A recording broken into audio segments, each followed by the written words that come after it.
There's a moment most people miss completely. It happens before the conversation even starts, before a single word is exchanged. And in that moment, usually lasting no more than 2 or 3 seconds, the truth comes out. This moment is brief but powerful, and it often carries more emotional data than anything that follows. It's in the way someone's face changes when they see you. The direction their body moves, whether their voice lifts or stays flat. These reactions happen instinctively, without planning, and they reveal emotional alignment in real time. Most of us are so focused on what happens next, the small talk, the catching up, the logistics, that we miss the part that actually tells us everything. We assume meaning comes later, when in reality it arrives first. But once you start paying attention to greetings, really paying attention, you'll notice something unsettling and surprisingly consistent across situations. You can feel almost instantly where you stand with someone, not because they told you, because they showed you, and most of the time, they had no idea they were doing it. Because these signals bypass conscious control and move straight from emotion to behavior. Asterisk. Greetings are psychologically unique because they happen before conscious. Filtering kicks in. When someone rounds the corner and sees you unexpectedly, there's a split second where their reaction is completely unguarded and neurologically honest. Their true emotional response fires first, and then only then does the social mask slide into place. This sequence matters because it shows us the order of authenticity versus performance. This is why greetings matter more than most conversations. A 15-minute discussion gives someone plenty of time to manage impressions, choose words carefully, and present whatever version of themselves they think you want to see. People can edit language, posture, and tone over time, but the greeting, that window is too short to fake, too fast to rehearse, and too immediate to manipulate. Asterisk, when someone is genuinely excited to see you, the body moves before the mind catches up. There's an involuntary step forward. The shoulders might lift slightly, the whole posture opens up. These aren't things people decide to do. They're reflexes that reveal anticipation, warmth, maybe even relief. These movements are driven by the nervous system, not social strategy. Compare that to someone who feels neutral, or worse, reluctant. There's a flatness to the greeting. The words might be polite enough, but the body stays guarded. Maybe they don't quite turn to face you fully. Maybe they glance away before the hello is even finished. These micro behaviors often contradict spoken language. The mismatch between what's said and what's shown is subtle, but once you see it, you can't unsee it. And it becomes a reliable indicator of emotional truth. Asterisk, the voice often reveals what the face tries to hide. When someone is happy to see you, genuinely happy, there's a noticeable lift in their pitch. Their voice gets slightly brighter, slightly warmer. It's the auditory equivalent of a smile that reaches the eyes. This response is linked to emotional arousal and engagement. This isn't something people can easily control. The vocal cords respond to emotional arousal in real time, adjusting tone and tempo automatically. So when someone greets you with the same flat tone they'd use for a stranger, that's meaningful. And when their voice rises half an octave and speeds up slightly the moment they spot you, that's meaningful too, but in an entirely different direction. Signaling interest and emotional openness. Asterisk, the name usage matters here as well. When someone uses your name in a greeting, not in a formal transactional way, but with a kind of warmth or emphasis, it signals that you're not interchangeable. You're not just anyone who happened to walk in.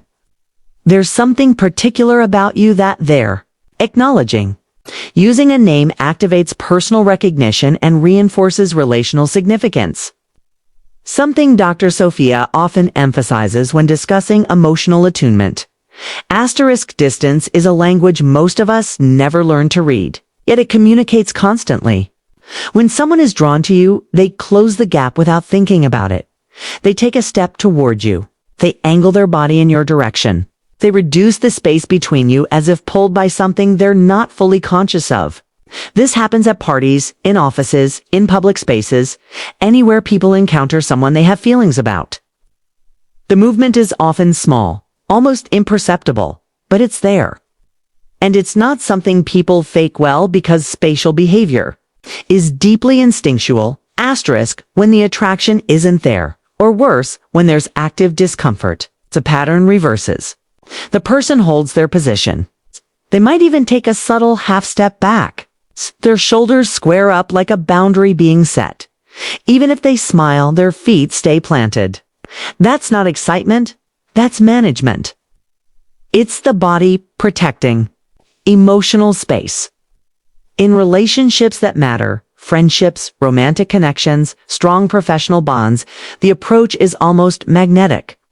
Both people move toward each other simultaneously without coordination or planning. The mutual pull is instinctive, and when it's missing, the absence is felt. Even if it can't quite be named or logically explained, *eye contact during a greeting carries extraordinary weight.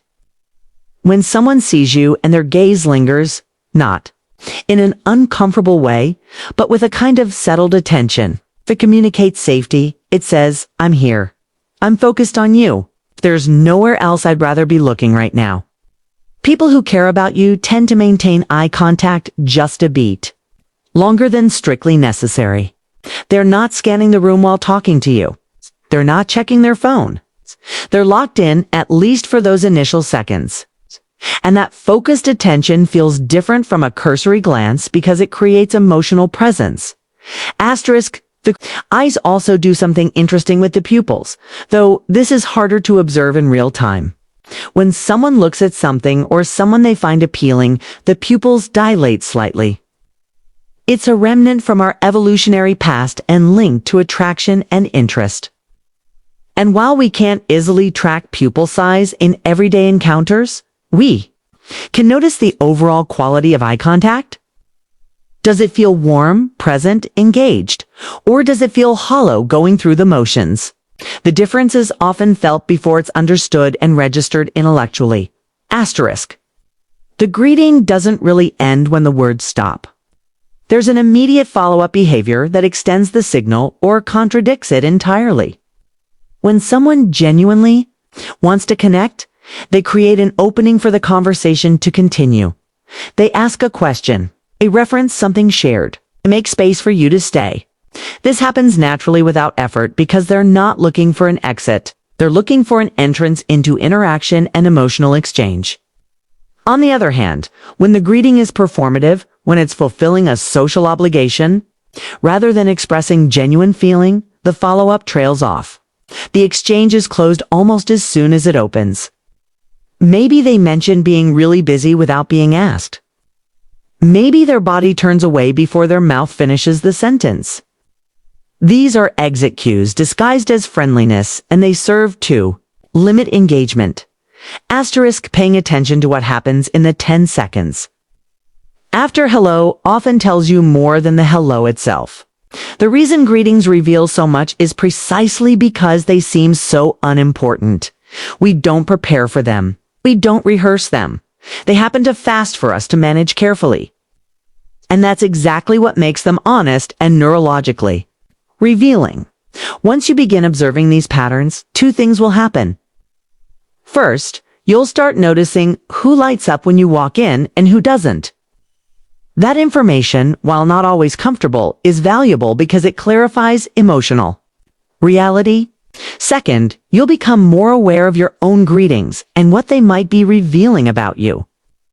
Because here's the thing, if these signals are universal, if everyone's body speaks this language, whether they mean to or not, then yours does. 2.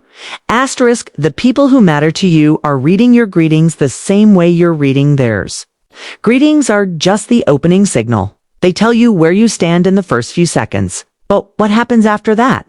When interest is already there, looks different. The signals become subtler, more deliberate, and often harder to read, unless you know what to look for and understand the psychology behind them. The next video breaks down what those signals actually look like when attraction has moved past the greeting stage. When someone isn't just happy to see you, but is actively trying to draw you closer without saying it directly. And how recognizing these patterns can change the way you understand human connection at a deeper level.